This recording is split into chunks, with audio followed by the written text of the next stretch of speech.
আহ, জয় গুরু।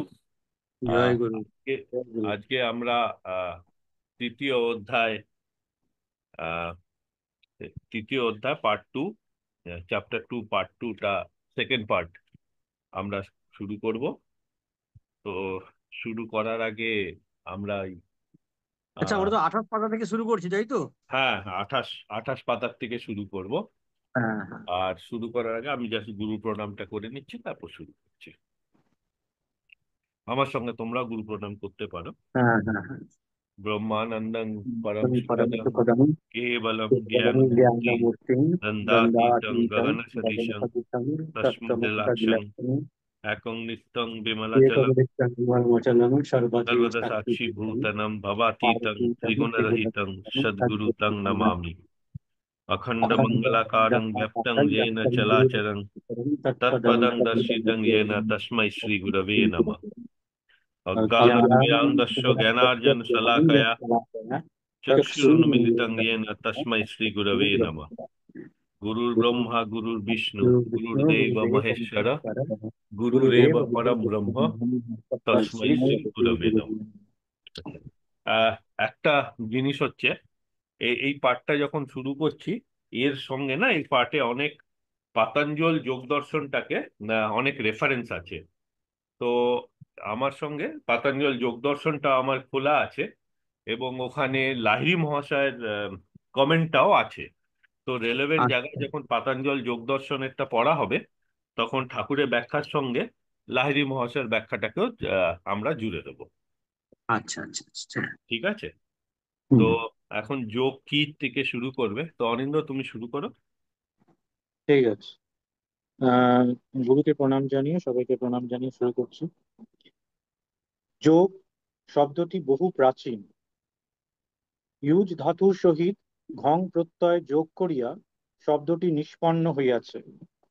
ইহার অর্থ যুক্ত হওয়া বা সংযোগ সাধন করা। শাস্ত্রকারগণ যোগ সম্বন্ধে বিভিন্ন ব্যাখ্যা প্রদান করিয়াছেন। তাহাদের ব্যাখ্যা সকল আপাতদৃষ্টিতে ভিন্ন বলিয়া বোধ হইল, প্রত্যেকের লক্ষ্য কিন্তু একই। সাধারণভাবে যোগ অর্থে যুক্ত হওয়া বা যুক্ত করা বোঝায়। আবার যোগ শব্দে মিলনও অর্থ প্রতিপন্ন হয়। এই মিলন হইল ভগবানের সহিত ভক্তের মিলন, জীবাত্মার সহিত পরমাত্মার মিলন। এই যোগ অনন্তকাল ব্যাপিয়া বিদ্যমান। হিরণ্যগর্ভ উহা স্মারক ও বক্তা।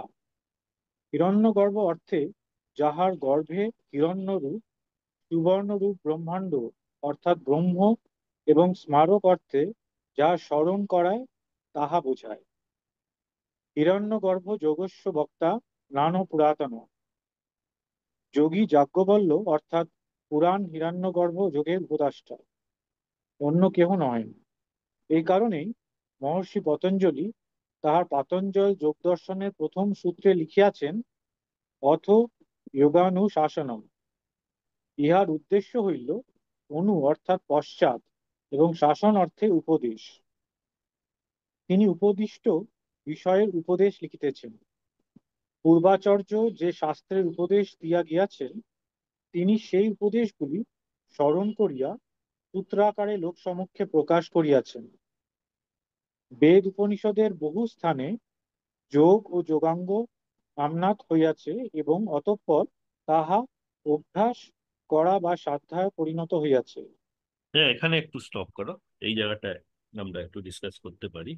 আহ, প্রথম কথা হচ্ছে যে কাল রাত্রে কল্যাণদার যেখানে বাড়ি, সেখানে কি বলে, সিএসসির পুরো গ্রিড উড়ে গেছে। তো এখন ঠিক হচ্ছে, তো কল্যাণদার গ্রিড ফেরত এলে কল্যাণদা জয়েন করতে পারবে। তো কাল রাত্রি থেকে কল্যাণদাদের বাড়িতে কারেন্ট নেই। তো এখানে না, আহ, যেটা ডিসকাশনের আছে, এখানে হচ্ছে দু তিনটে পয়েন্ট খুব খুব ইম্পর্টেন্ট, যেটা বলা হচ্ছে। একটা হচ্ছে যোগের মানে, এবং সেখানে এটা আমরা সবাই জানি যে ভগবানের সহিত ভক্ত, জীবাত্মার সহিত পরমাত্মার মিলন। তো বেসিক্যালি যে কোনো কিছুর ইউনিয়ন, সেটাই হচ্ছে যোগ, এবং সেটাই হচ্ছে আমাদের যে যোগ, যে যোগ ক্রিয়া যোগ বা যে যোগ আমরা করি, সেই যোগের আলটিমেট এম হচ্ছে সেটাই। সেকেন্ড পার্ট হচ্ছে যে এই যোগটা পুরাতন। পুরাতন মানে এই যোগ উম, উপনিষদে লেখা আছে, এই যোগ গীতাতে আছে, এই যোগ বিভিন্ন গ্রন্থে পুরাণে আছে। এবং এইটার স্ট্রাকচারে প্রথম মানে এটা লিখেছে যেটা হচ্ছে পাতঞ্জল যোগ দর্শন। এবং পাতঞ্জল যোগ দর্শন যে যে শব্দটা আছে, অথ যোগানুশাসন, এইটা এইটা ব্যাপারটা যেটা আছে সেখানে ঠাকুর লিখেছেন যেটা, আহ ইহার উদ্দেশ্য হইল অনু অর্থাৎ পশ্চাৎ, এবং শাসন অর্থে উপদেশ। তিনি উপদিষ্ট বিষয় উপদেশ লিখিয়াছেন। তো এই পুরো যোগে উপদেশ উপদেশ লিখিয়াছেন। এবং উপদেশটা কি, সেইটাতে লাহিড়ী মহাশয় এই শ্লোকটারই যে ব্যাখ্যা লিখেছে সেটা হচ্ছে, অতঃপর যোগ কাহাকে কহে কহিতেছেন, বুদ্ধি স্থির করত বিন্দুতে মন রাখিয়া, মূঢ়ের ন্যায় একই নক্ষত্রের লক্ষ্য করিতে করিতে যে অবরোধ হইবে, তাহার নামই সমাধি। উহা বিতর্ক বিচারানুগত হইলে সম্প্রজ্ঞাত, ও বিচার বিরহিত হইলে অসম্প্রজ্ঞাত কহে। তার মানে হচ্ছে যে যোগের যে সমাধির যে প্রসেস, সেই এই যে যোগ বা সমাধি হচ্ছে মিলন, সমাধির যে প্রসেস তা আমরা ক্রিয়া যখন শুরু করি বা যোগ কাজ শুরু করি তখন থেকেই আহ শুরু হয়ে গেছে। এবং ফাইনাল যেটা হবে, মন মন যখন অবরোধ হবে, তো এখানে আরেকটু ডিফাইন করে লাহিড়ী মহাশয় বলছেন যে জীবাত্মার সঙ্গে পরমাত্মার মিলন জিনিসটা কি আছে, সেটা হচ্ছে মন যখন সেখানে গিয়ে অবরোধ হয়ে আটকে যাবে, সেটাই হচ্ছে ফাইনাল আহ কি বলে যোগের উদ্দেশ্য বা যোগ কথাটির মানে, বা পাতঞ্জল যোগ সূত্রে এটা হচ্ছে সমাধিপাদ। তো এখানে কারো কিছু বক্তব্য আরো থাকলে তো অ্যাড করতে পারো, বা কোনো প্রশ্ন থাকলে উত্তর দেওয়ার চেষ্টা করব, ডিসকাস করার। এই যে সম্প্রজ্ঞাত অসম্প্রজ্ঞাত সমাধি বললেন না, ওইটা যদি একটু বলো তাহলে ভালো হয়। হ্যাঁ, ওই যে সম্প্রজ্ঞাত বললেন না, অসম্প্রজ্ঞাত বললেন বোধহয়, হ্যাঁ, সেটা মানে এই ব্যাপারটা কি বিচার থাকলে সম্প্রজ্ঞাত, আর বিচার না থাকলে উম অসম্প্রজ্ঞাত সমাধি আর কি, তাই তো? হ্যাঁ, মানে যেটা বিচারটা কি? হ্যাঁ। এটা এটা যোগ, এটা ঠাকুরও বলতেন, ঠাকুর মানে আমার গুরুদেব, হ্যাঁ। যেটা বলতেন যে এই যে বিজ্ঞান, এটাকে যদি বিশ্বাস করো, বিশ্বাস করে এগোলে এটা সত্যি। আর যদি বিশ্বাস না করো, তাহলে তাহলে এটা মিথ্যা। আচ্ছা। তো এটাকে তোমাকে বিশ্বাস করে এগিয়ে যেতে হবে। এখানে না একটা একটা আমি শুনেছিলাম সর্বপ্রিয়ানন্দজির মুখে, আহ উনি উনি যোগ সম্বন্ধে বলতে, মানে যোগ বিজ্ঞানটাকে বোঝাতে গিয়ে উনি বলেছিলেন যে এটা একটা সায়েন্স, তোমাকে একটা হাইপোথিসিসে বিশ্বাস করতে হবে যে আমি ক্রিয়া করলে, এইভাবে ক্রিয়া করলে, প্র্যাকটিস করলে আমি এখানে পৌঁছতে পারবো। পৌঁছতে পারবো, আচ্ছা। হ্যাঁ, কিন্তু এটা রাইট আর রং, যখন আমার ওই ওই লেভেলটাতে গিয়ে যদি আমি পাই তাহলে ট্রু, আর যদি না পাই তাহলে ফলস। তো এই যে পুরো ব্যাপারটা যেটা আহ, সর্বপ্রিয়ানন্দজি বললেন বা ঠাকুর বলেছেন, সেই বিশ্বাস, সেই হুম। জায়গাটায় লাহিড়ী মশাই, এটা অ্যাকচুয়ালি ঠাকুর লাহিড়ী মশাই ওটাকেই ব্যাখ্যা করে দিয়েছেন আচ্ছা আচ্ছা। যে এখানে তোমাকে বিশ্বাস ধরে করতে হবে, আচ্ছা। তাহলে তুমি রেজাল্ট পাবে। একটা হাইপোথিসিস তো ধরতে হবে না। বিশ্বাস ঠিক মানে আছে। কি এখানে শুদ্ধা, বিশ্বাস মানে এখানে শুদ্ধা ভক্তি? দেখো, বিশ্বাস হচ্ছে ভক্তির আগে, ভক্তি তো আচ্ছা। পরে, ভক্তি তো ফাইনাল। বিশ্বাস মানে যে এইটা করলে এইটা হবে, একটা একটা কিছু তো বিশ্বাস ধরে এগোতে হবে। হুম হুম হুম তো হ্যাঁ, তো বিগত শ্বাস, এটা হুম বিশ্বাস হুম কথাটা না, আহ, হুম যদি মানে এটা একটু আউট অফ ইয়ে হয়ে যাবে, তো সদ্গুরু বাণী যেটা আছে, হুম ওটা আমার কাছে এখন সফট কপিটা নেই, তাহলে আমি বলতাম বিশ্বাস মানে হচ্ছে বিগত শ্বাস হুম করে এই বিশ্বাসটা পুরো ডেফিনেশন ভবানন্দজি লিখেছেন। হুম। যে বিশ্বাস আচ্ছা। মানে হচ্ছে বিগত শ্বাস, আর সেখানটায় বলছে যে শ্বাস যে বহির্মুখী, সে বহির্মুখীর থেকে তুমি বিশ্বাস করে অন্তর্মুখী করছো, সেই প্রসেসটাকে বলছে। তো ডিটেলে আছে, কারণ ওটারই একটা চ্যাপ্টার হয়ে যাবে, কারণ ডিটেলে আছে। কত নম্বর আমি জানি না, সদ্গুরু বাণী এই বইটা খুললে পাবে। বিশ্বাস যে ইয়েটা আছে সেটা ডিফাইন করা আছে।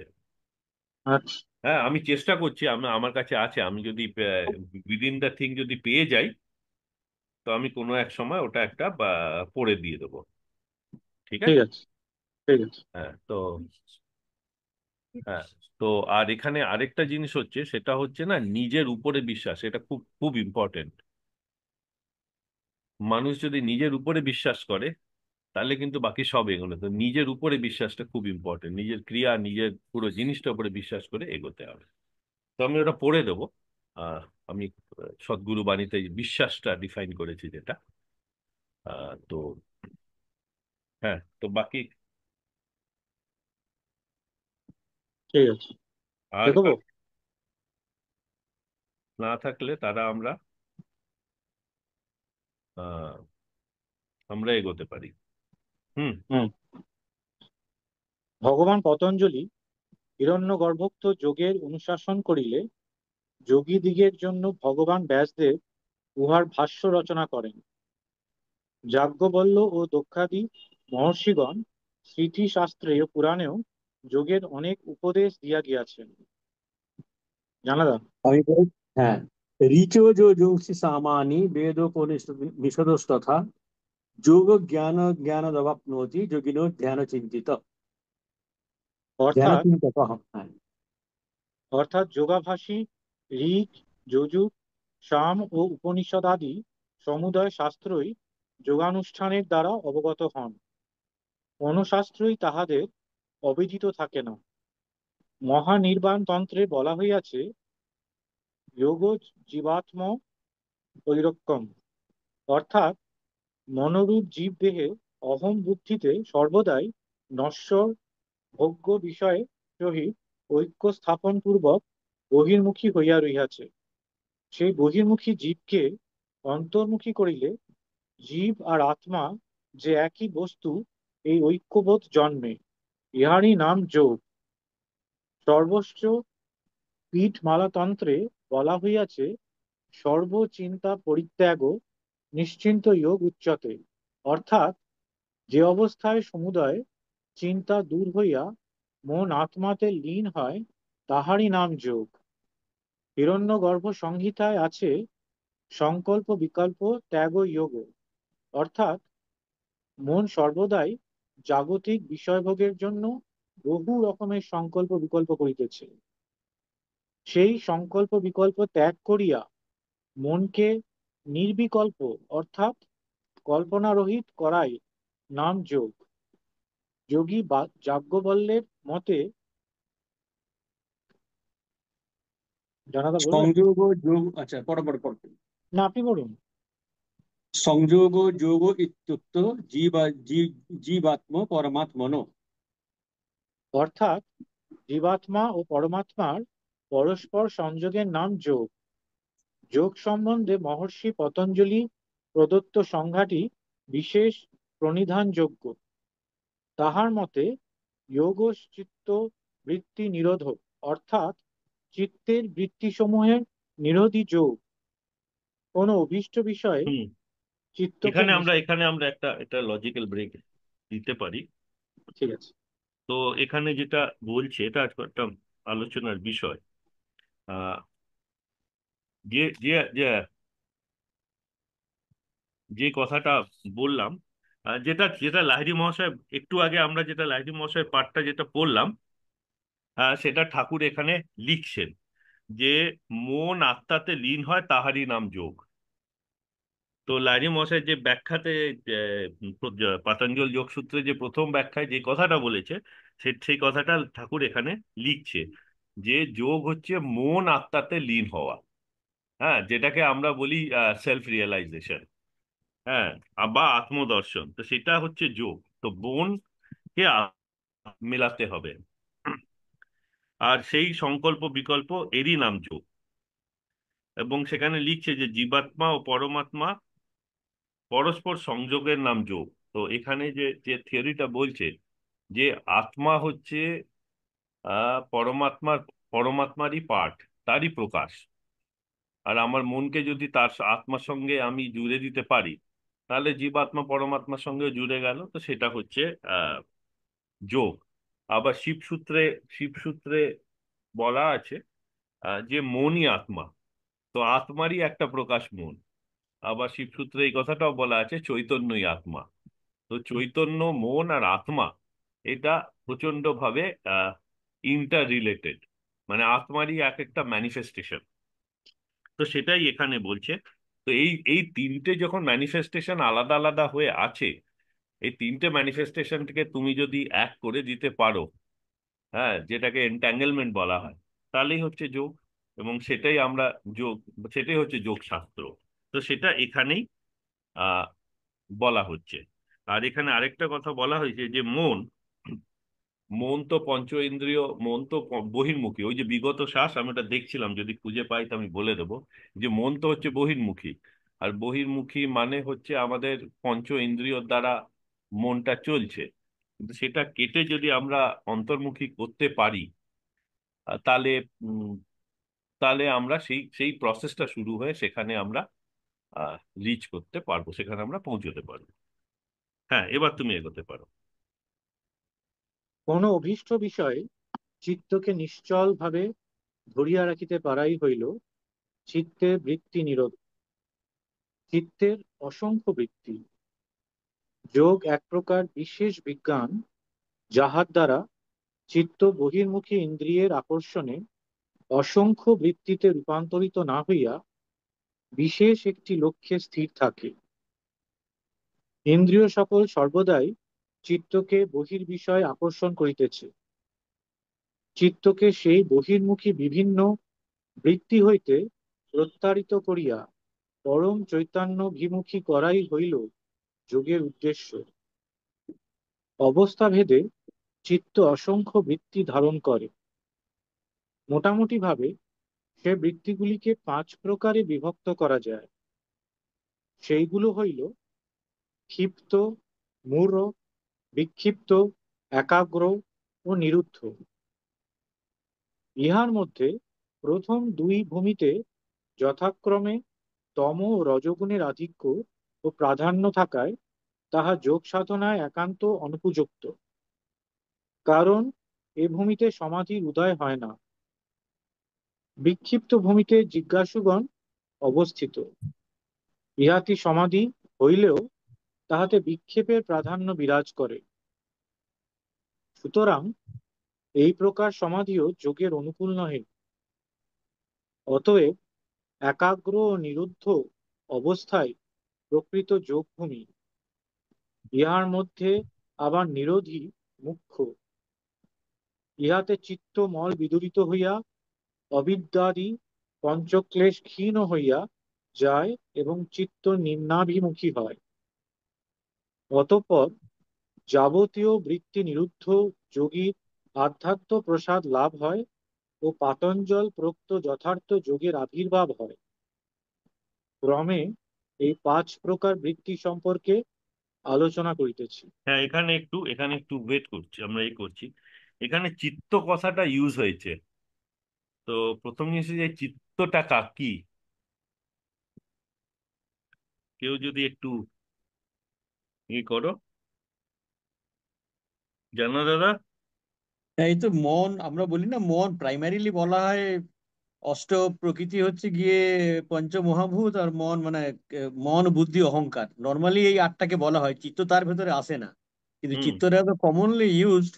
যেটাকে যেটা বলা হয় যে যে মন বুদ্ধি অহংকার এই তিনটে কাজ করে যার উপরে, অর্থাৎ আমাদের যে স্টোরেজ বা আমাদের যত যা সমস্ত কিছু পূর্বজন্মের বলি বা এই জন্মের বলি এই জন্মে যা কিছু স্টোর হচ্ছে, মন বুদ্ধি অহংকার ওই তিনটেকে প্রসেস করে হয় ঊর্ধ্বমুখী হচ্ছে বা হয় বাইরের দিকে যাচ্ছে বা ভেতরের দিকে হচ্ছে। এই যে আমার যে স্টোরেজ, যেটা স্টোর থাকছে, যেটাকে ইউজ করে মন বাইরের দিকে যাচ্ছে বা ভেতরের দিকে আসছে, আমার মনে হয় সেটাকেই চিত্ত বলা উচিত আর কি। চিত্ত কিন্তু অষ্ট প্রকৃতির মধ্যে নেই, গীতাতেও নেই, বলা নেই, না, কিন্তু ঠিকই চিত্তকে বলেছো। এইভাবে ডিফাইন করা যায়।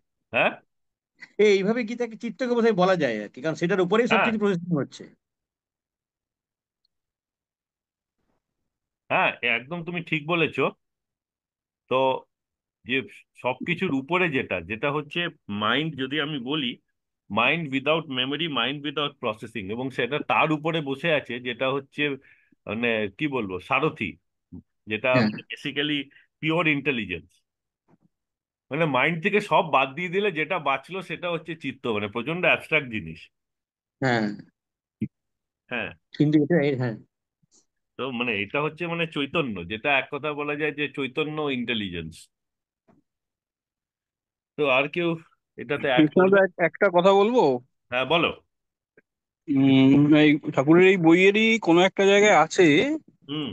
সেটা হচ্ছে যে মন যে জিনিসটা, হুম। সেটা হচ্ছে আমাদের নিঃশ্বাস, শ্বাস যেটা, হুম। সেই শ্বাসটা যেহেতু এলোমেলো আছে, হুম, হুম। শ্বাসটা যেহেতু স্থির নেই, হুম।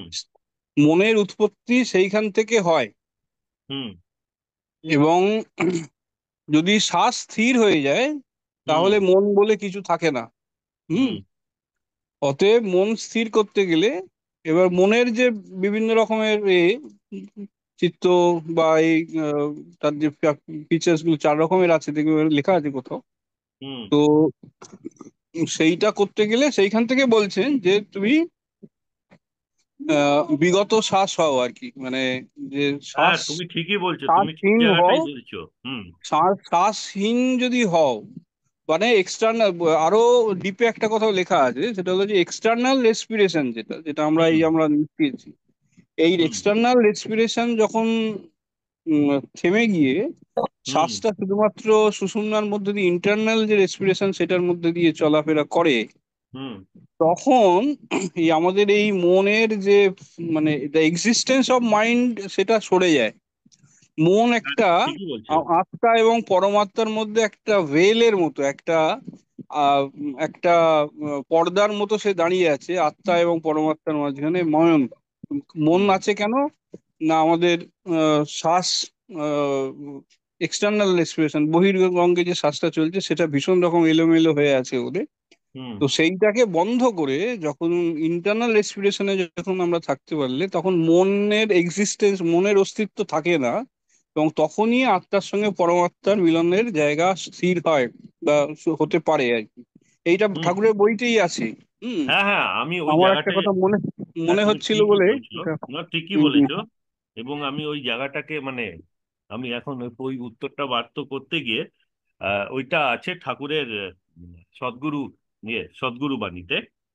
আর প্রশ্নটা হচ্ছে যে তুমি এক্স্যাক্টলি যেটা বললে সেটা আমি পড়ে দিচ্ছি এক্স্যাক্ট সেই চিত্তর সঙ্গে। মানে চিত্তটা বোঝাটা খুব ইম্পর্টেন্ট যদি তার পরেরটা বুঝতে হয়। তো সেখানে আহ ঠাকুরকে জিজ্ঞেস করছে শাশ্বত গতি কি। তো তো ভবানন্দজি উত্তর দিচ্ছেন, শাশ্বত গতি অর্থাৎ যা সব সময় চলছে তা হলো ওই শ্বাস প্রশ্বাস, শ্বাস প্লাস গতি। সে তো চলছে সব সময়, কিন্তু আমি কি তাতে মন দিয়েছি? না। হুম, সে আমাকে বাঁচিয়ে রেখেছে বলে আমি তার সঙ্গ করছি। রিভার্সটা হয়ে গেল। আমি তার সঙ্গ করি কি করি না, সে আমাকে বাঁচিয়ে রেখেছে। তো তারপরে প্রশ্নটা হচ্ছে যেটা তুমি ব্যাখ্যা করলে, আমরা তাতে মনোনিবেশ করতে পারি না কেন? তার উত্তরে ভবানন্দজি বলছেন, এটাই আমাদের অজ্ঞতা, এটাই ভ্রান্তি। ভ্রান্তিতে বিষয় মত্ত হয়ে গেছি। যেটা সঙ্গ করছি তার কিন্তু মূল্য নেই, সেটা কিছুই নয়। সেটা সঙ্গ করে কি লাভ? যদি যশ মান খ্যাতি খ্যাতি পরিপ্রত্তির পেছনে সর্বদা ছুটি, বা সকলে আমরা যদি গুণ কীর্তন করে তাতে আমার লাভ কি হলো, আমি কি পেলাম, এগুলো বিচার করবার আধার নেই। আধার নেই বলে বিশ্ব উন্মাদ। এই উন্মাদের বশে নিজেকে হারিয়ে বিভ্রান্তির পথে ছুটছি মানুষ। তারপরে প্রশ্ন, তাহলে আপনার কথায় সারমর্ম হলো যে শ্বাসে মন রাখলেই শাশ্বত গতি হবে, নতবা শাশ্বত গতি হতে পারে না? তো উত্তরে বলছে হ্যাঁ, শ্বাসের মনযুক্ত রাখতে হলেই শাশ্বত গতি ধরা পড়তে পারে। এবং এইখানটায় তুমি যেটা বললে সেটা হচ্ছে আহ সেটা হচ্ছে এই ব্যাপার যে মন শ্বাসটার সঙ্গে মিলে আছে, এবং সেই শাশ্বত গতি। মন তো বহির্মুখী, বহির্মুখী মানে হচ্ছে সে কাম ক্রোধ লোভ মত্ত এগুলো নিয়ে পড়ে থাকবে, যেটা যেটা কি সেন্স আমাদের দিচ্ছে। আর তো সেই জিনিসটা আছে, এবং শ্বাসটা মনে রাখলে তখন মন থেকে ওইটা যখন বেরিয়ে যাবে, সেই জিনিসটা যেটা বেঁচে থাকবে সেটা হচ্ছে চিত্ত। তো হুম। এইটা হচ্ছে চিত্ত। তো এবার তুমি চিত্তের যে বাকিগুলো বলছে সেগুলো করতে পারো অনিন্দ। হুম। ক্ষিপ্ত। ক্ষিপ্ত নাম শুনিয়া পাগল অবস্থা মনে করিও না। মনের অস্থিরতা অর্থাৎ চঞ্চলতা রূপ বৃত্তির নাম ক্ষিপ্ত। মন সর্বদাই অস্থির, কখনো কোনো নির্দিষ্ট এক বিষয়ে নিবিষ্ট বা সন্তুষ্ট থাকে না, সর্বদাই বিষয় হইতে বিষয়ান্তরে ধাবিত হয়, ইহা হোক তাহা হোক করিয়া অস্থির হইয়া পড়ে। বাহ্য বিষয়ের আকাঙ্ক্ষায় মনের এই অস্থিরতাই ক্ষিপ্ততা। মূঢ়। মন যখন কাম ক্রোধ লোভ অলস্য প্রভৃতি দ্বারা অভিভূত হইয়া কর্তব্য কর্তব্য বিষয়ে জ্ঞান শূন্য হয়, তখন মনের মূঢ়াবস্থা। বিক্ষিপ্ত। মন চঞ্চল স্বভাবযুক্ত হইলেও মধ্যে মধ্যে স্থির হয়, সেই স্থিরতাকেই আমরা বিক্ষিপ্ত নাম প্রদান করিতে পারি।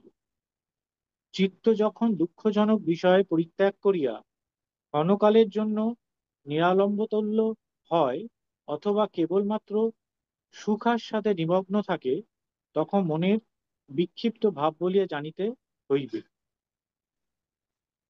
একাগ্র। চিত্ত যখন কোনো এক বাহ্য বা অভ্যন্তরীণ বস্তু অবলম্বন করিয়া নিশ্চল নিষ্কম্প নির্বাদ দীপশিখার ন্যায় স্থির থাকে, অথবা চিত্তের রজস্তম বৃত্তি অভিভূত হইয়া গিয়া কেবলমাত্র সাত্ত্বিক বৃত্তি উদিত থাকে, অর্থাৎ প্রকাশময় ও সুখময় সাত্ত্বিক বৃত্তিমাত্র প্রবাহিত হইতে থাকে, তখনই বুঝিতে হইবে যে তাহার একাগ্র বৃত্তি জন্মিয়াছে। নিরুদ্ধ। মন যখন উপরোক্ত রূপে একাগ্র হইয়া আপনাকেও ভুলিয়া যায়, কোনো বৃত্তি থাকে না, অবলম্বনও থাকে না, একেবারে বৃত্তিবিহীন নিরালম্ব অবস্থা প্রাপ্ত হইয়া সকারণে মিলিত বা যুক্ত হয়, তখনই মনের অথবা চিত্তের নিরুদ্ধ অবস্থা। উপরে লিখিত 5 অবস্থার প্রথম 3 অবস্থা সাধারণ, শেষ 2 অবস্থা সাধনাভ্যাস দ্বারা আয়ত্ত করিতে হয়।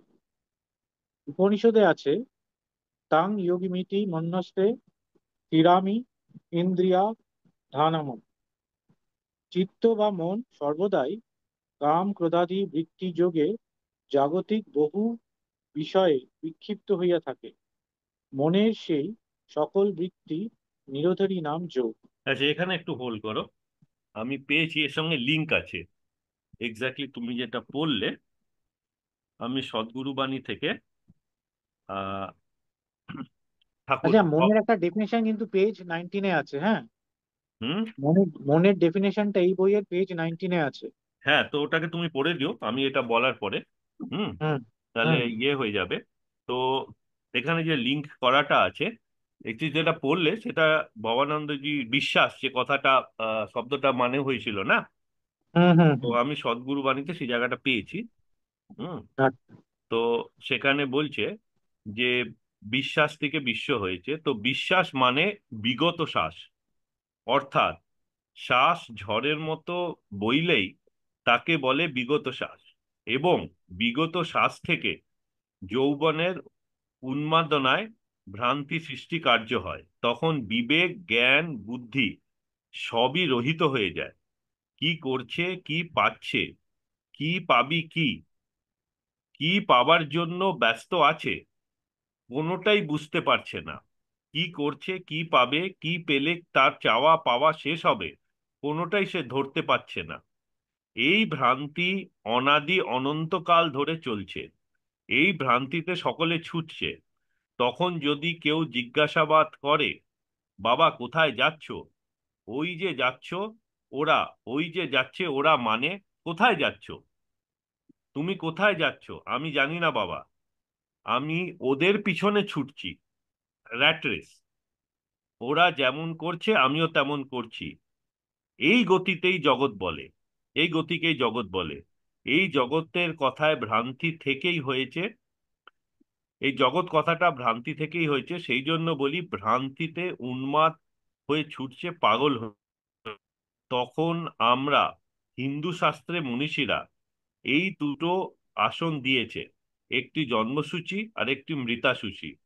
অসুচি এভাবেই সৃষ্টি হয়েছে। তো এই যে এক্স্যাক্টলি তুমি যেটা পড়লে, হুম। আহ সেটা সেটা এক্স্যাক্টলি এই কটা লাইনে আমার মনে হয় গিয়ে সামারি করে দিয়েছে দাদুগুরু। যে মন, এখন এখানে বলছে যে মন তো, যেটা পড়া হলো যে মন তো ছুটছে, মন মন অ্যাকচুয়ালি যদি দেখো, মন ছুটতে ছুটতে কিন্তু নিজের জায়গায় গিয়ে লাগে এবং নিজের জায়গায় গিয়ে ও থাকে। আর যতক্ষণ পর্যন্ত মন নিজের জায়গা না পায় ইন্দ্রিয় ইসে, সে মনটা ততক্ষণ ছুটবে। এবং যেখানে দাদুগুরু বলছে এই নিজের জায়গাটা কি সেটাই মন জানে না, এবং যেখানে গিয়ে আটকাবে। এবং তার তুমি যদি দেখো, আমরা যখন এর একটা আমি এক্সপ্লেনেশন শুনেছিলাম, আমরা যখন আমাদের মন মতন সিনেমা দেখি, হ্যাঁ, তখন তখন কি আমাদের মনে অন্য কোনো চিন্তা আসে? বা কোনো থ্রিলার যদি থাকে, সে পুরো মনটাকে ক্যাপটিভাইজ করে রেখে দেয়। হ্যাঁ, আবার সেই থ্রিলারটা, যার থ্রিলার ভাল লাগে না, সে কিন্তু ওখানে বসতে পারবে না, সে কিছুক্ষণ পর ওখান হুম। থেকে উঠে চলে যাবে।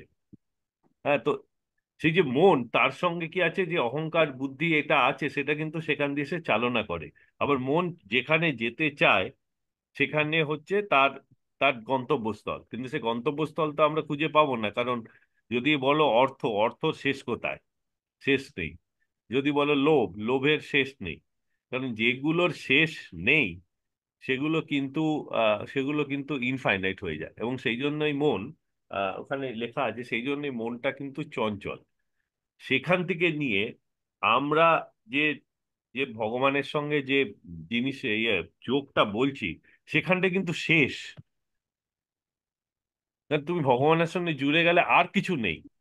অতএব এখানে যেটা আছে, এখানে মন কিন্তু তার টার্মিনালে চলে গেল। তো সেই জন্য সে বিগত শ্বাস বা ভ্রান্ত, তার কারণ হচ্ছে ইন্দ্রিয় থেকে যেটা পাচ্ছি সেটা ইনফাইনাইট, তার কোনো শেষ নেই। আর যখন শেষ নেই তো মানুষ ছুটবে। হ্যাঁ, কিন্তু আমরা যদি ব্যাক করে আসি, ব্যাক করে যদি আমরা সেই মনটাকে সেই জায়গাটায় নিয়ে যেতে পারি যেখান থেকে, মানে কি বলবো, অ্যাটাচমেন্ট, এটা অনেকটা বলা হয় অ্যাটাচমেন্ট সরিয়ে নেওয়া। সেই যদি আমরা সেই জিনিসটার থেকে অ্যাটাচমেন্ট সরিয়ে নিই, যেটা গীতাতে সেকেন্ড সেকেন্ড অধ্যায় বলা আছে, ব্রাহ্মী স্থিতি, যোগের থেকে ঠিক সেই জিনিসটা আছে। যখন মন ওই যে জায়গাটার থেকে অ্যাটাচমেন্টটা সরিয়ে নিই, তখন ওই জিনিসটা থাকলেও ওর মধ্যে আর লোভ হবে না। হ্যাঁ, তো এই জিনিসটা বলতে গিয়ে ঠাকুর, আমাদের গুরুদেব একটা ডিফাইন করেছেন। এবং তার আমি একটা এক্সাম্পলটাও দিয়ে দেবো। তো ঠাকুর বলেছেন তো, মানে সেদিন কেউ বোধহয় ঠাকুরকে আহ কোনো সোনার সোনার কয়েন দিয়েছিল, কি একটা সোনার হার দিয়েছিল, আমার ঠিক মনে নেই। হ্যাঁ, তো ঠাকুর বেশ ওটাকে নাড়িয়ে চাড়িয়ে দেখছে, ঠাকুর যেরকম দেখতেন। তো তারপরে তাকে ঠাকুর বোধহয় একটা কোনো ঘড়ি দিয়ে দিয়েছিল। তো তখন ঠাকুর বোঝাতে গিয়ে বলল যে দেখ, এগুলো আমাকে দিচ্ছে, আমি ভাল লাগছে, আমি পড়ছি, সব কিন্তু পড়ছি, এগুলোর মধ্যে এটাই বোনের, এটা বোঝাতে গিয়ে ঠাকুর বলেছিলেন যে এগুলোর মধ্যে আমার অ্যাটাচমেন্ট নেই। কালকে এটা যদি আমার থেকে চলেও যায়, কালকে যদি আমার থেকে চলেও যায়, আমার কোনো দুঃখ হবে না। এটাই মানে আমাদের বোঝাতে গিয়ে বলেছিল, এটাই তোর সঙ্গে আমার ফারাক। তো সেখানে তুই হচ্ছে আমি, যারা বসেছিল, আর ঠাকুর। তো এই এই এই যে বিষয়টা, এটা আমি একটা রিয়েল লাইফে এক্সাম্পল দিচ্ছি। আহ, যখন যখন ডিমনিটাইজেশন হয়, তখন তো সব ক্যাশ নোট, সেই 100 500 আমরা চেঞ্জ করি। এবং ডিমনিটাইজেশন হয়ে যাওয়ার পরে সবকিছু হয়ে গেছে, যখন ঠাকুরের মহাসমাধি হয়ে গেছে, তখন কৃপাদা ওখান থেকে সে প্রায় 30 লাখ টাকার পুরনো নোট পেয়েছে। তো তারপর সেটা টেকনিক্যালি কি করে হ্যান্ডেল করতে হবে সেটা তো অন্য বিষয়, কিন্তু এই যে বিষয়টা হচ্ছে, ঠাকুরের কাছে 30 লাখ টাকা চেঞ্জ করা ডিমনিটাইজেশন কোনো বড় কথা ছিল না। এত শিষ্য ভক্ত কেউ না কেউ তো চেঞ্জ করে দিয়েই দিত, ভাগে ভাগে চেঞ্জটা হয়ে যেত। কিন্তু ঠাকুরের তার মধ্যে কোনো সে অ্যাটাচমেন্টটা নেই। সে জাস্ট এক কথা বলতে পারে লেট ইট হুম। গো। হ্যাঁ। তো আর আমি তারই ডেফিনেশন আরেকটা জায়গায় দিচ্ছি। আমাদের যখন এটা যেদিন অ্যানাউন্সমেন্ট হলো, আমাদের দিল্লিতে একটা দোকান ছিল পূজা মাসালা বলে, এটা খুব নামি দোকান আমাদের এরিয়ায়, ক্যাশ ডিলিং হয়। তার যে মালিক, সে শুনে তার 2 ঘন্টার মধ্যে সে হার্ট অ্যাটাক হয়ে মারা গেল। সে যে তার এত ক্যাশ টাকা সে কি করে হ্যান্ডেল করবে সে ভাবতে না পেরে সে হার্ট অ্যাটাক হয়ে মারা গেল। আর এদিকে দেখো, আরেক দিকে ঠাকুর মানে জাস্ট হুম, হুম। কোনো ইয়ে নেই। হ্যাঁ, এই এই যে ঠিক। ব্যাপারটা, হ্যাঁ, যেটা ঠাকুর একদম। আমাকে হয়তো অনেক বছর আগে বলেছিলেন, তার অনেক বছর পর সেটার এক্সাম্পল আমি পেলাম। আর সেম ইনস্টান্সেসে আরেকটা জায়গায় যার মন সেই সেই অর্থে পড়ে আছে, তার থেকে ত্যাগ হলো না, তার জন্য তার জীবনটা চলে গেল। তো এটা এক্স্যাক্টলি বোধহয় এই জিনিসটাই বোঝানো হয়েছে। হ্যাঁ, কারো কোনো কমেন্ট বা ইয়ে থাকলে বলতে পারো। হ্যাঁ, তুমি কিছু বলছিলে জানা। না, না, না, আমি এক্সাম্পলটা ভালো লাগছিল আর কি, সেটাই বলছিলাম। ভালো, হ্যাঁ। সুন্দর তো এক্সাম্পল। তো এরকম তো আশিসের তো অনেক এরকম কিছু এক্সপিরিয়েন্স আছে, যদি থাকে তো আশিস শেয়ার করতে পারে যে এই এই ফিল্ডের উপর ঠাকুর কোনো। না না, আজকে আমি একটু শুনি, আজ কিছু বলবো না, আজকে আমার শরীর ভালো নেই, আজকে আচ্ছা। খালি শুনবো। হুম। তো আর কারুর যদি ঠাকুরের এরকম কোনো এক্সপিরিয়েন্স থাকে যেটা এখানের উপরে ঠাকুর যেটা নিজের লাইফ দিয়ে দেখিয়েছেন বা এসে আছে, তো শেয়ারটা করা যেতে পারে। হুম। তো এই জিনিসটাই বলেছে, এবং সেইখান থেকে মানে সিম্পল এক্সপ্লেন হচ্ছে যে একাগ্র ও নিরুদ্ধ এই স্টেজে যেটা ঠাকুর পেয়েছেন এবং ঠাকুর যে কথাটা বোঝাচ্ছেন, এইটা কিন্তু এমনি এমনি হয় না। এইটা করতে হলে সাধনা চাই, এবং সেই সাধনাটাই হচ্ছে যোগ। মানে এটা কেউ চাইলে করতে পারবে না। হ্যাঁ, তো সেখানে ঠাকুর এই বইটাতে লিখছেন যে প্রথম তিনটা হচ্ছে আমাদের জেনারেল স্বভাব, ওর মধ্যেই আমরা থাকি, এবং ওটা তামসিক ও রাজসিক ইসের ম্যানিফেস্টেশন। কিন্তু দ্বিতীয় লাস্ট দুটো করতে হলে বা এই স্টেজে পৌঁছতে হলে যখন আমার কোনো জিনিস নেই, তো এটা পৌঁছতে হলে এটার জন্য সাধনা দরকার। আর এর সঙ্গে আরেকটা আছে, আমার যখন বলতে বলতে মনে পড়ে গেল, সেটা হচ্ছে যোগানন্দজির ঘটনা। সেটা লেখা আছে। সেটা হচ্ছে যারা অটোবায়োগ্রাফি যোগী মানে ভালো করে যদি পড়ো, তো যোগানন্দজির যে যে যে বাড়িটা আছে যেখানে যেখানে এখন লস অ্যাঞ্জেলিসে যেখানে ওনার ইয়ে আছে, সেটা যোগানন্দজি মানে কেনার প্রতিশ্রুতি দিয়ে, মানে 3 মিলিয়ন না 4 মিলিয়ন কেনার প্রতিশ্রুতি দিয়ে, তো জমি মানে ইয়েটা কিনেছে, ওটা ডিল হয়েছে। তো ওখানে যোগানন্দজি তার আশ্রম করেছেন, যোগানন্দজি থাকেন। কিন্তু পুরো পয়সা দেয়নি। আমেরিকার নিয়ম তো অত আমাদের মতন তো নয় যে 40 বছর চালিয়ে যাব। তো অবভিয়াসলি যে আছে, সে যেহেতু যোগানন্দজি পয়সা দেয়নি, তো যোগানন্দজি উম উম কে এভিকশন নোটিশ দিয়েছে, এবং আহ, যে দিন 4টার সময়, তা একটা একটা দিন আছে, 4টার সময় তাকে যোগানন্দজিকে ছেড়ে দিতে হবে, নতবা বাই ফোর্স পজিশন নেবে। তো লিন সাহেব, স্বামী জানকীনন্দ জানকীনন্দ, উনি ওনার প্রধান ডিসাইপেল ছিলেন। লিন সাহেব ছিলেন বিশাল বড়লোক। মানে ওনার সেই জামানায় ওনার কাছে অয়েল ফিল্ড ছিল, মানে মাল্টি মিলিয়নিয়ার। তো লিন সাহেব এসছে ওনার আশ্রমে যখন ঢুকছেন নীল সাহেব, তখন উনি দীক্ষা নেননি। তো লিন সাহেব ঢুকছেন, তো গেটে গিয়ে দেখে পুলিশ যে নেবে ওটা পজিশনটা নেবে, প্লাস আমেরিকান পুলিশ ভর্তি সব ওখানে দাঁড়িয়ে আছে। তো লিন সাহেব জিজ্ঞেস করলো ব্যাপারটা কি, তো তারা বলল যে এরকম টাকা পয়সা দেয়নি, তো আজকে 4টার সময়, তখন বাজে বোধহয় 3টে সোয়া 3টে এরকম টাইম, তো বাজে, তো তাকে নিতে হবে, তা সেই জন্য তারা এখানে এসছে এবং 4টের সময় এভিকশন করে দেবে। তো সে যখন যায় যোগানন্দজির কাছে, যোগানন্দজি দেখে বসে বসে পিয়ানো বাজাচ্ছে। তো ওটা দেখে মানে আমেরিকান মাইন্ড যে যে যে মাইন্ডটা, সেই মাইন্ডটা না ঘাবড়ে যায়, যাকে 4টার সময় বার করে দেবে সোয়া 3টের সময়, সে ওখানে বসে বসে কোনো চিন্তা নেই, মানে ভাবো আমাদের হলে কি অবস্থা হতো। সে পিয়ানো বাজাচ্ছে। তো লিন সাহেব যোগানন্দজিকে জিজ্ঞেস করলো যে আপনার বার করার জন্য ওখানে দাঁড়িয়ে আছে, আপনি এখানে পিয়ানো বাজাচ্ছেন। তখন যোগানন্দজি উত্তর দিয়েছিল যে আহ এটা একটু ইমোশনাল জিনিস, যে আমাকে তো এখানে পাঠিয়েছে শ্রীযুক্তেশ্বর, যে আমার গুরুদেব পাঠিয়েছেন। তো তার দেখার দায়িত্ব হচ্ছে সে গুরুদেবের। গুরুদেব যদি চান আমি রাস্তায় থাকি, তো গুরুদেব রাস্তায় থাকবে। আর গুরুদেব যদি চান আমি এখানে থাকি, তো গুরুদেব রাখবেন, সেটা গুরুদেবের জিনিস। আমার এখানে কিছু করার নেই। যা হবে গুরুদেব করবেন। রাস্তায় গেলে আমি 4টা 5-এ রাস্তায়। আর হয়তো দেখো কেউ এসে তোমার মতন কেউ এসে কিছু করে দেবে। তো লিন হুম। সাহেব এই জিনিসটা দেখে না, হুম। লিন সাহেব একদম মানে কি বলবো, আশ্চর্য হয়ে গেল। তো পৌনে 4টার সময় লিন সাহেব ওখানে ফিরে গেল। যত মিলিয়নের চেকটা ছিল, চেকটা কেটে দিয়ে দিল। ঘুরে এসে দীক্ষা নিয়ে নিল। এবং আহ, স্বামী যোগানন্দের পরে উনি স্বামী জানকীনন্দ বলে ওনার ইয়ে আছে, ওনাকে সবাই চেনে। তো তারপর উনি ওখানে আহ, একদম সব ছেড়ে দিয়ে ওখানে চলে গেলেন। তো এইটা তো হচ্ছে মূল, এই যে কথাটা হচ্ছে, এটা হচ্ছে মানে আরেকটা আরেকটা এক্সাম্পল। বাহ। তো হুম। হ্যাঁ, অনিন্দ।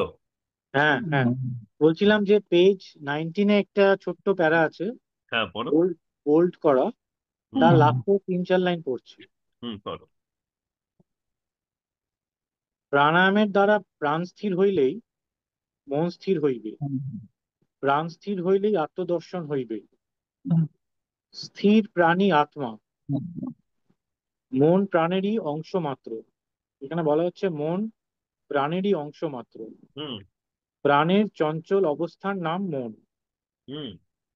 এই মন এবং প্রাণের একীকরণেরই প্রাণায়াম বা ক্রিয়াযোগ সাধন বলে। হুম। একীকরণকেই প্রাণায়াম বা ক্রিয়াযোগ সাধন বলে। ক্রিয়া একদম। বিশেষ ক্রিয়া বিশেষের দ্বারা যখন মনস্থির হইবে, হুম।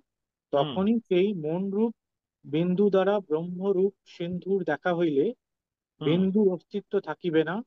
চিরতরে বিন্দু সমুদ্রে মিশিয়া যাইবে। ঠিক ওটা কি এক্সপ্লেন করেছে। হ্যাঁ, হ্যাঁ, আর এটাই আর কি।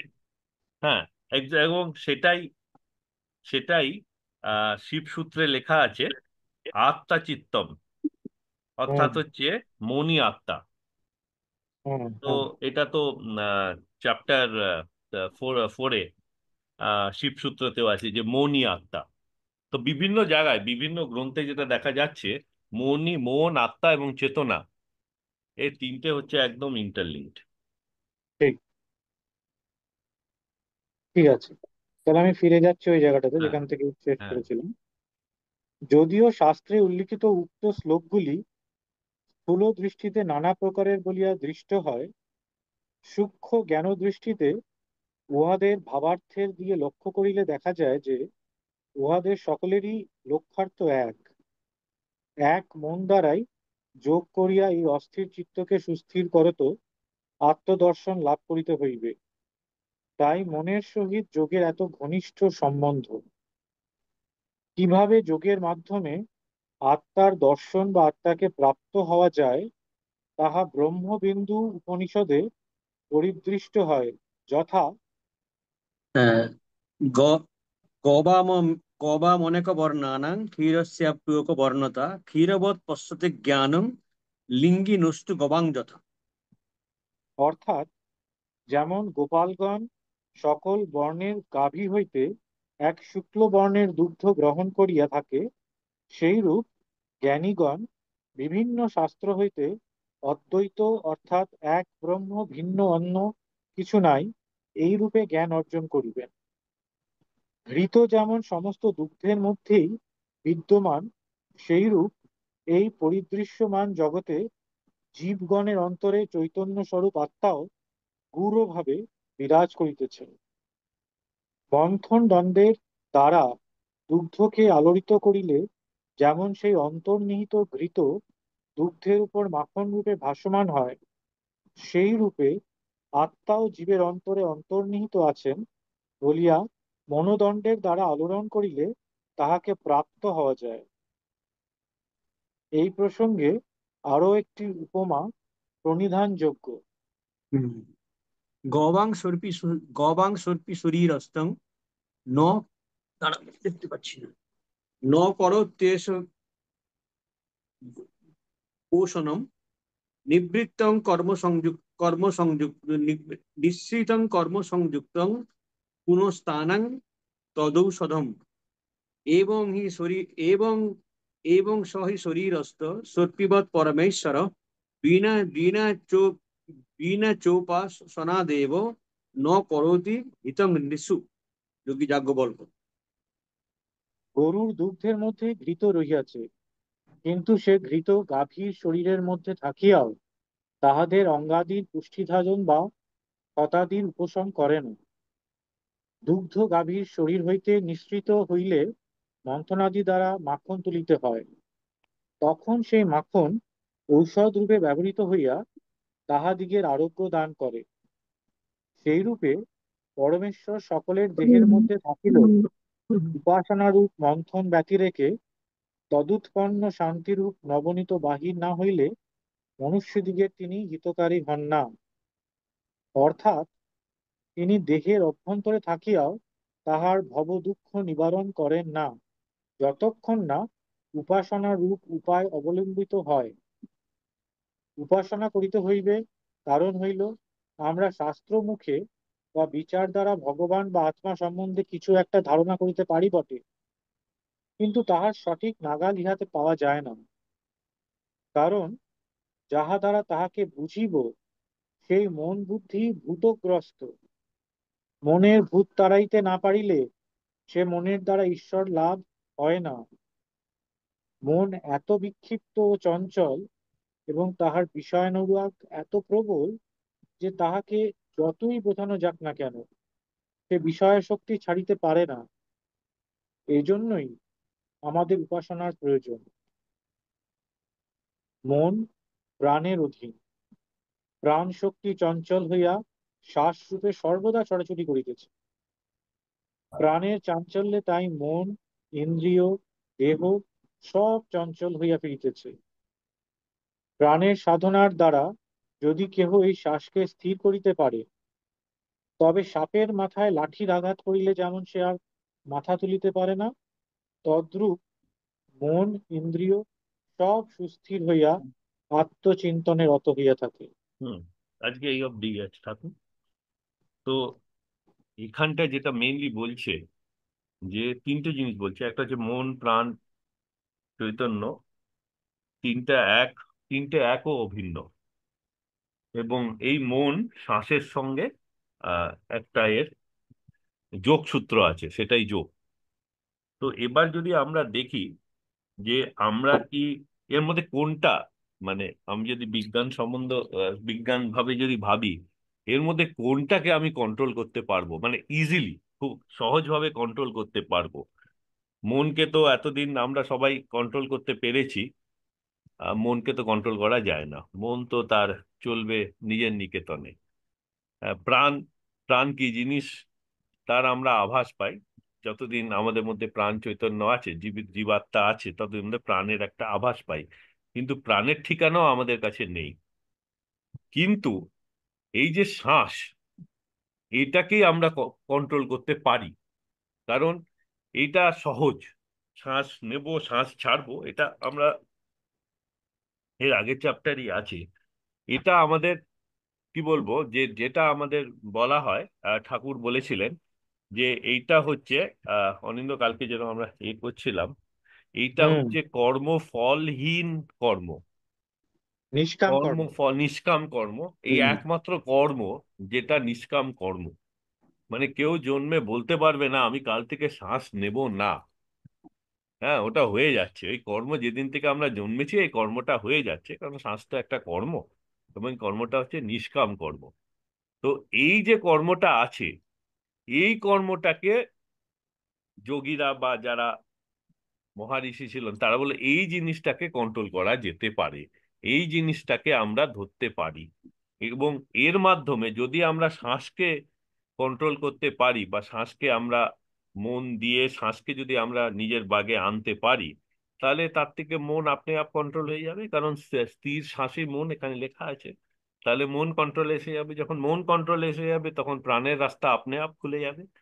তো সেই জন্য এই যোগের যে মূল প্রাণায়াম, সেখান থেকে ওই লিঙ্কেজটা এসছে। এবং আগের চ্যাপ্টারে তো আমরা প্রাণায়াম জিনিসটা মানে পড়া হবে, কারণ এখন থেকে মেইন মানে আসল ক্রিয়াযোগের আমরা টেকনিক্যালে ঢুকে যাব।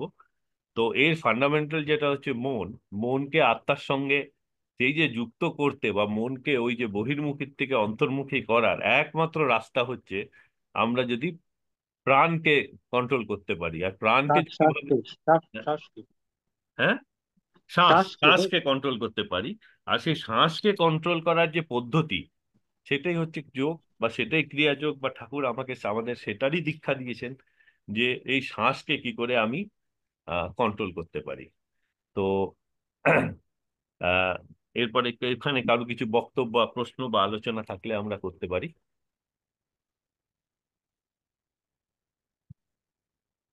কারণ এর পর থেকে আমরা পুরো মানে ক্রিয়াযোগ টেকনিক্যাল মানে ক্রিয়াযোগের পদ্ধতি এবং কেন সেখানে চলে যাব।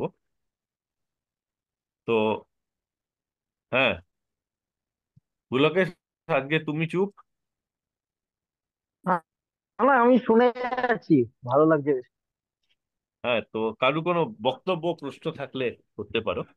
না, এক্সাম্পলটা খুব ভালো, যে এটা গরুর দুধের যে এই ঘিয়ের হ্যাঁ, এক্সাম্পলটা দিয়েছেন বইতে, হ্যাঁ, ওটা খুবই মানে সুন্দর আর কি এক্সাম্পলটা। হ্যাঁ, তো সেই কেন করে চান উপাসনা, করে। হ্যাঁ, বলো। হ্যাঁ, না কেন উপাসনা করতে হবে আর কি, মানে সেটার যে এক্সাম্পলটা দিয়েছেন আর কি, এই মেটাফরটা খুব সুন্দর। হ্যাঁ, নিশ্চয়ই সেটা সেটা মানে সেটা অ্যাকচুয়ালি খুব ভালো, এবং সেটার কিছুটা ব্যাখ্যা করেছেন গুরুদেব আহ, কি বলে সদ্গুরু বাণী। অ্যাকচুয়ালি যোগ ও সাধন রহস্য ও সদ্গুরু বাণী কিন্তু ইন্টারলিঙ্কড বই। আচ্ছা। মানে দুটোকে আলাদা করে দেখলে অনেক যোগ ও সাধন রহস্যের অনেক রহস্যর ভেদটা গিয়ে কিন্তু সদ্গুরু বাণীতে করেছেন, বা প্রশ্নটা দাদুগুরুকে জিজ্ঞেস করেছে, দাদুগুরু উত্তর দিয়েছে। হুম। তো অনেক কিছু তো এই দুটো বইকে লিঙ্কেজ একটা থেকেই থাকে, এবং এখন থেকে অনেক লিঙ্ক গুলো বেরোবে। তো আমি চেষ্টা করবো যে লিঙ্কেজ গুলো আছে সেই লিঙ্কেজ গুলো বার করে পড়ে দেওয়া, যে এখানে এখানে এগুলো কিন্তু লিঙ্ক আছে। ঠিক আছে, ঠিক হ্যাঁ, আছে। আর আরেকটা কথা, যে এখন আমরা ক্রিয়াযোগ পদ্ধতিতে যাব তো, এবং ক্রিয়াযোগ পদ্ধতিতে যখন আমরা যাব তখন অনেকেরই তার পার্সোনাল ক্রিয়া এক্সপিরিয়েন্সের সঙ্গে জড়িয়ে ফেলবে। তো আমার মানে অনুরোধ যে যদি পার্সোনাল জিনিসটাও বলো, তোমরা বলো তো ওটাকে না একটু কমন করে বলতে হবে, মানে এমন ভাবে বেরিয়ে না যায় যে আমি আমার পার্সোনালটা বলছি। তো জেনারেলাইজ করতে হবে, হ্যাঁ, জেনারেলাইজ। ওটাকে আমাদের এখন যদি কোনো প্রশ্ন বা কোনো আলোচনা থাকে, তো ওটা আমাদের জেনারেলাইজ করে বলতে হবে, কারণ আমরা এখন ক্রিয়াযোগ বিজ্ঞানের উপর একদম ঢুকে পড়বো। হ্যাঁ, তো সে এখন ক্রিয়াযোগে ঢুকে পড়বো, তখন বিভিন্ন জিনিস হবে, তো বিভিন্ন সাধকের বিভিন্ন সাধনা, তাদের সাধনার বিভিন্ন ক্লারিফিকেশন আসবে, প্রশ্ন আসবে। তো সেই যখন প্রশ্নগুলো আসবে তখন যেন মানে এমন ভাবে করে যেটা একটা জেনারেল প্রশ্ন মনে হয়, এবং পার্সোনালি কেউ প্রশ্ন করছে, কারণ পার্সোনাল প্রশ্নটা অ্যাকচুয়ালি ফোরাম এটা নয়। এটা তো মানে 1:1 নিজের গুরু বা যার থেকে ধেয়ে করছে তাকেই করতে হবে। তো জেনারেলাইজ করে আলোচনা ওটাতে করা যেতে পারে। তো এটা আমার অনুরোধ।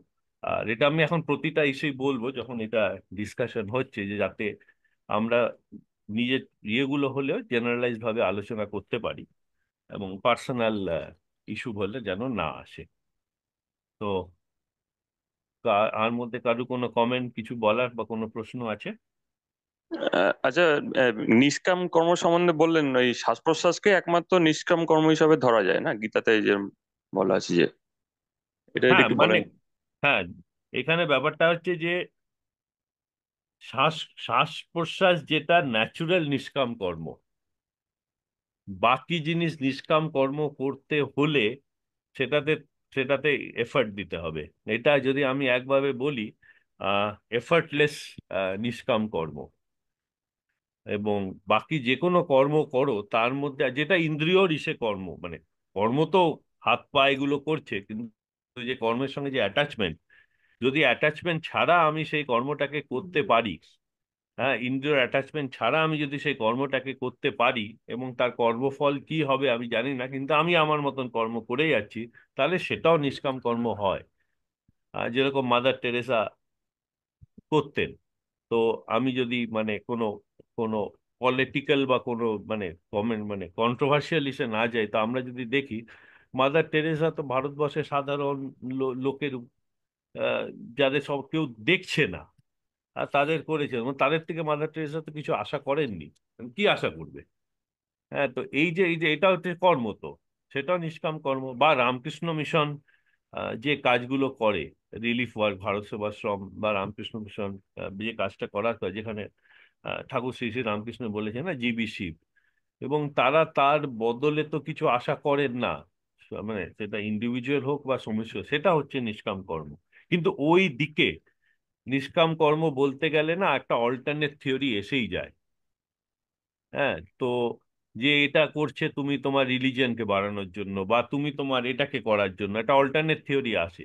কিন্তু শ্বাসের তুমি দেখবে কোনো অল্টারনেট থিওরি নেই। কেউ বলবে না যে শ্বাসের সঙ্গে আমার আসে আছে, কাল থেকে আমি শ্বাস নেব না।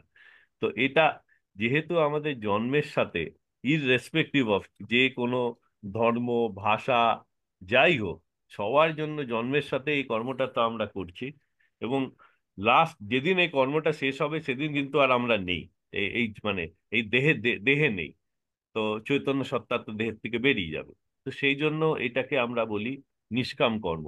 এবং এই কর্মের সঙ্গে যদি আমরা কিছু জুড়েও দিই, সেটা নিষ্কাম। যেরকম প্রাণায়াম, এটার সঙ্গে যদি জুড়েও দিই, সেটা তো শ্বাসেরই কর্ম। তো ওই জন্য প্রাণায়ামকে ঠাকুরও বলতেন, ঠাকুরকে প্রশ্নটা করা হয়েছিল, তো ঠাকুরও বলতেন এটাই একমাত্র নিষ্কাম কর্ম, সেই জন্য প্রাণায়ামকে বলা হয় নিষ্কাম কর্ম। কারণ আমরা যে শ্বাস নিচ্ছি তার সঙ্গে তো কোনো আমাদের চাওয়া পাওয়া নেই, তো আমরা নিচ্ছি। তো সেই জন্য প্রাণায়াম বা ক্রিয়া যেটা আমরা করছি, সেটা হচ্ছে আহ, নিষ্কাম কর্ম। ঠিক হ্যাঁ। আছে, ঠিক আর আছে, হ্যাঁ। আর কারো কোনো প্রশ্ন আছে বা কমেন্ট?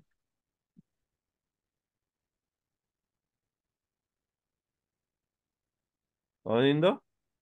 না, ঠিক আছে। কাবেরীও তো জয়েন করেছে দেখেছিলাম। হ্যাঁ, কাবেরী, কোনো কমেন্ট, কোনো প্রশ্ন? হ্যাঁ, আসলে আমি না একটা জিনিস খুঁজছিলাম, ওই যে চিত্ত মন বুদ্ধি অহংকার এটা নিয়ে কথা হচ্ছিল না।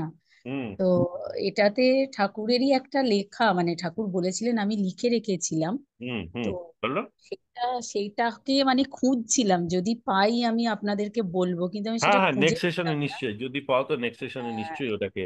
মানে আমার একটু মনে আছে, আমি কি হুম। বলবো সেটা? হ্যাঁ, হ্যাঁ, হ্যাঁ। নিশ্চয়ই নিশ্চয়ই। মানে যদি কিছু ভুল ভ্রান্তি হয় পরে আমি না ওটা না না, পেলে নিশ্চয়ই, করে কোনো দেবো। কিছু না, এটা ওটা তো মানে ফ্রি। হ্যাঁ, ঠাকুর হুম বলেছিলেন একবার যে মানে আমাদেরই ইয়ে প্রসঙ্গে, যে মন বুদ্ধি চিত্ত অহংকার পাঁচটা ইন্দ্রিয় তো বোঝা গেল, যে অষ্ট প্রকৃতি নিয়ে কথা হচ্ছিল। তো হুম একটা ছোট উদাহরণের মাধ্যমে উনি বলেছিলেন যে একটা লোক জঙ্গলের মধ্যে দিয়ে যাচ্ছে, যেতে যেতে তার মনে হলো যে দূরে ওটা কি আসছে, এটা হচ্ছে মন, মানে যে সংকল্প বিকল্প করছে যে ওটা কি বানর, বানর না ওটা ওটা ওটা কি বাঘ, না ওটা কি গরু, কি দূর থেকে অনেক দূর থেকে দেখছে। তো তখনও পর্যন্ত সে ঠিক করতে পারছে না। তাহলে মন হচ্ছে এইটা, যে ওটা গরু নাকি বাঘ বোঝা যাচ্ছে না, দূর থেকে একটা কিছু আসছে। আর চিত্ত তখন হ্যাঁ, এবার বুদ্ধি বেশ খানিকটা যাওয়ার পরে যখন চোখ ইন্দ্রিয় আর কি, চোখ দেখলো ভালো করে, তখন আহ উম, এই নিশ্চয়াত্তিকা যেটা প্রবৃত্তি সেটা হলো বুদ্ধি, বুদ্ধি বলল যে না ওটা বাঘ, ওটা কিন্তু অন্য কোনো প্রাণী নয়। তখন যখনই বুদ্ধি বলল বাঘ, তখনই চিত্তে স্মৃতিটা উদয় হলো, বাঘ তো মানুষ খেয়ে নেয়, তাহলে মানুষ যখন খেয়ে নেয়, অহং হচ্ছে আমি মানুষ, তাহলে আমাকেও ও খেয়ে নেবে, তাহলে আমি পালাই। এই যে চারটে বৃত্তি, এটা গুরুদেব বলেছিলেন যে প্রতিটি কাজে মানুষ যখন কোনো একটা কাজ করে, সে সাধারণের যে কাজগুলো হচ্ছে সকাল থেকে রাত্রির অবধি, যে কাজগুলোই করি না কেন, এই চারটের খেলা চলছে। প্রথমে সংকল্প বিকল্প, তারপর নিশ্চয়াত্মিকা, তারপরে পূর্বস্মৃতি, এবং সেটা নিয়ে ডিসিশন মেকিং, সেটা অহং। এইটা মানে আমি কোথাও একটা লিখে না রেখেছিলাম এটা এটা আমিও শুনেছি এটা একদম ঠিক। আমিও শুনেছি হ্যাঁ এটা। এখানে আমি হ্যাঁ, হ্যাঁ এখানে একটাই খালি জিনিস, এই যে বুদ্ধি যখন নিশ্চয়ার্থী, মন তো সংকল্প বিকল্প করে যাচ্ছে, হুম। বুদ্ধি নিশ্চয়ার্থিকা হলো কেন? তার কারণ ওর কাছে বাঘ আর গরুর প্যাটার্ন দুটো ওর মেমোরিতে আছে, চিত্তে আছে আর কি। হ্যাঁ, তো যদি ওইটাই ওর তো চিত্তে চিত্ত না থাকতো, চিত্ত। হ্যাঁ, হ্যাঁ যদি সেটাই ওর বলা চিত্তে হচ্ছে। না, যদি ওর না থাকতো সে এক্সপিরিয়েন্সটা যে কোনটা বাঘ, আর তাহলে কিন্তু ও বাঘ বা গরু তফাৎ করতে পারতো না। অর্থাৎ বাঘ হ্যাঁ গরুকে বুঝতেই পারতো না, চলে যেত। অর্থাৎ এই যে মন যে বুদ্ধি যখন নিশ্চয়াধিকার হচ্ছে, তখন কিন্তু সে হেল্প যার নিচ্ছে আর কি, এই যে মেমোরি, অর্থাৎ আমার কাছে সেই পাস্ট এক্সপিরিয়েন্স আছে বলেই আমি এটাকে নিশ্চয় হতে পারছি না এটা বাঘ, এটা গরু নয়, এবার আমাকে যা হুম। ডিসিশন নেওয়ার আমি নেবো আর কি। হ্যাঁ, মানে তো সেটাই উনি মনে হয় এটাই কিন্তু এই যে এখানে বলেছিলেন। ব্যাপারটা আসছে। হ্যাঁ হ্যাঁ, না ওটা এটা এটা কিন্তু ঠিক, মানে অ্যাকচুয়ালি যদি ঘুরে দেখো এটাই কিন্তু মেশিন লার্নিং। হ্যাঁ হ্যাঁ, একদম সেটাই বলছি আমি, আমাদের ভেতরে তো পুরোটাই ওই প্রসেসটা, প্যাটার্নটা ধরা আছে না, হ্যাঁ একদম পুরো প্যাটার্ন ম্যাচিং মানে করে বার করছে। পূর্ব এক্সপিরিয়েন্সটাই হচ্ছে স্টোরেজটা। হ্যাঁ, কারেক্ট। স্টোরেজটা ও প্যাটার্নটা বার করছে পুরো। হ্যাঁ, মানে কি এইটা আমরা জেনেছি কোনো জায়গা থেকে, সবাই তো আর বাঘের মুখে পড়ে না, মানে এটা তো আমরা জানি যে বাঘ না না মানুষকে ঠিক, খায়, এটা আমরা জেনেছি বা পড়েছি বা ছবি দেখেছি। দেখেছি, হ্যাঁ ছবি না নলেজ, দেখে বুঝতে হ্যাঁ, পারবো না। সেটাই হ্যাঁ হচ্ছে চিত্তের মধ্যে সেইটা মানে দৃঢ় হয়ে আছে, ধরা আছে, চিত্ত হ্যাঁ ডিসিশন নিতে সাহায্য করছে। বুদ্ধি যখন হ্যাঁ ইন্দ্রিয়, চোখ রূপ ইন্দ্রিয় যখন দেখলো যে এটা না, এটা তো এর আকারটা দেখে মনে হচ্ছে এটা অন্য কোনো প্রাণী না, এটা বাঘই, নিশ্চয়াত্মিকা বুদ্ধি হলো তখন বাঘ। তখন চিত্তে উদয় হলো যে তাহলে বাঘ মানুষ খায়, অহং তখন বললো আমি মানুষ, তাহলে আমায় খেয়ে নেবে, আমাকে পালাতে হবে। এবং এইটা আমি মিলিয়ে দেখেছিলাম, সত্যি ডে টু ডে অ্যাক্টিভিটি আমরা যা করি প্রত্যেক দিনের হ্যাঁ, প্রত্যেকটা এটাই তো করি আমরা, এটা এইটা ভেতরে তো যা। চলে, এইটা চলে আমাদের মধ্যে, এই চারটে প্যাটার্ন সমানে চলছে, ফলে আমরা কাজটা করতে পারছি, যে কোনো কাজ। তো সেই জন্য আর কি, এইটা আমি খুঁজছিলাম বলে আমি আর কিছু বলিনি, এটা পেলাম না, আছে কোথাও না না না কোথাও। এটা এটা ঠিক, এটা এটা আমরা এটা শুনেছি একদম ঠিক সবাই, ঠিক। এটা আমিও মানে বলার সঙ্গে সঙ্গে মনে পড়লো, এটা আমিও শুনেছি অনেকবার। হ্যাঁ হ্যাঁ, এই নিশ্চয়াত্মিকা যে ব্যাপারটা সেই আর হুম, কি। এই বাঘের এক্সাম্পলটা উনি অনেকবার দিয়েছে। হুম। হুম। খুব ভালো খুব ভালো, এবং এটা এটা এবং এর সঙ্গে একদম মিল, কন্টেক্সচুয়াল, হুম। একদম যে একদম। এক্স্যাক্টলি এই মনটাকেই যে কি করে টেম করা যাবে, তার সঙ্গে শ্বাস এবং শ্বাস থেকে এবং এই ব্যাপারে করেছে ঠাকুরের ডায়েরি তো লেখা আছে। আমি মানে নেক্সট ইসে ওই ডায়েরির ওই পার্টগুলো পড়ে দেবো। হুম। ঠিক আছে। হুম। তো আর কারুর না থাকলে তাহলে আমরা বন্ধ করি। হুম। হ্যাঁ আমি এর রেকর্ডিং